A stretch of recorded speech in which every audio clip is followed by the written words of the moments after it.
953 is the number of 1v1s I've played over the last week.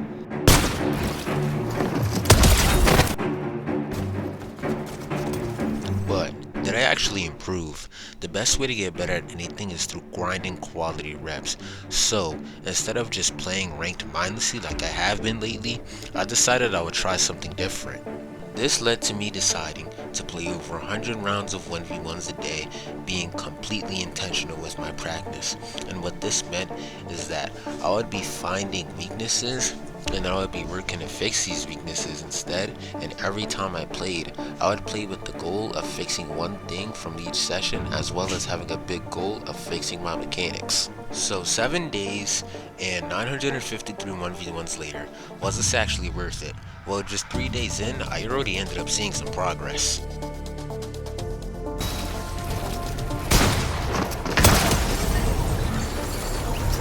But just spamming 1v1s won't make you a better player. You actually have to target your weaknesses and focus on them. And I found out recently that my weaknesses were mechanics and aim.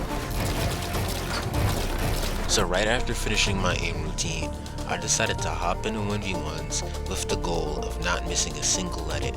And after a few days, I had never felt that I've been able to get so mechanical and consistent on 60 ping in a console.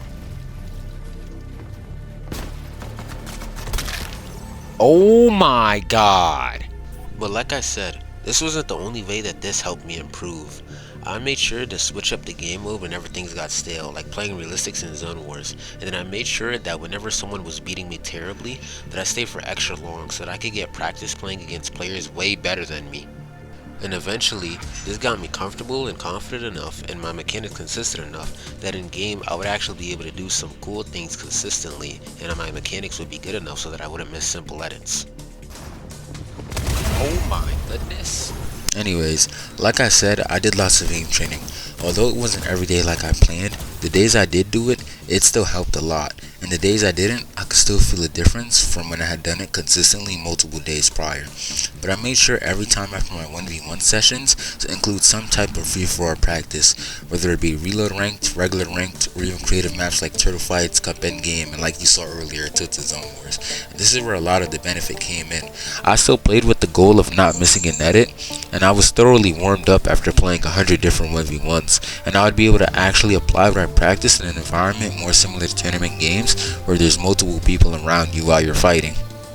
Now if you're looking at this and thinking, that's great, I'm gonna copy what he's doing, slow down. The reason this was actually effective for me was because I focused on a weakness. In order for you to get the highest quality reps without being able to go against the highest quality players, you need to target what you're the worst at, and that may vary for everyone.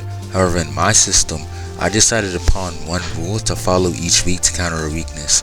Last week it was mechanics, this week is going to not be taking damage.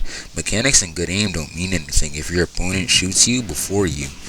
And a long-term problem of mine while fighting, and even in general and just rotating in tournaments, has just been how much damage I take. So next week, along with still focusing on mechanical accuracy, I'm going to try to win every 1v1 with taking 0 damage, unless of course I have to take damage to end the fight fast. But achieving one big goal won't come without small milestones. So to truly get to the point where I take as little or even no damage at all in fights, I want to build 3 good habits to add to my gameplay. The first habit is having the core of my fighting come from windows. Right windows, middle windows, and in some cases left windows if you're editing on a double right hand, are the easiest and most protected edits you can make. It stops opponents from running in your box, and if you don't stand in front of the window like an idiot, you won't take damage. And it prevents me from overheating and going for too aggressive of peaks. The second habit I want to add to my gameplay is always approaching my opponent from the right. Now if you've played Fortnite for more than 2 days or watched a single YouTube video, I'm sure you know about the right hand peek advantage that literally everyone knows about. The third habit though is the simplest of them all, is to actually just shoot my opponent.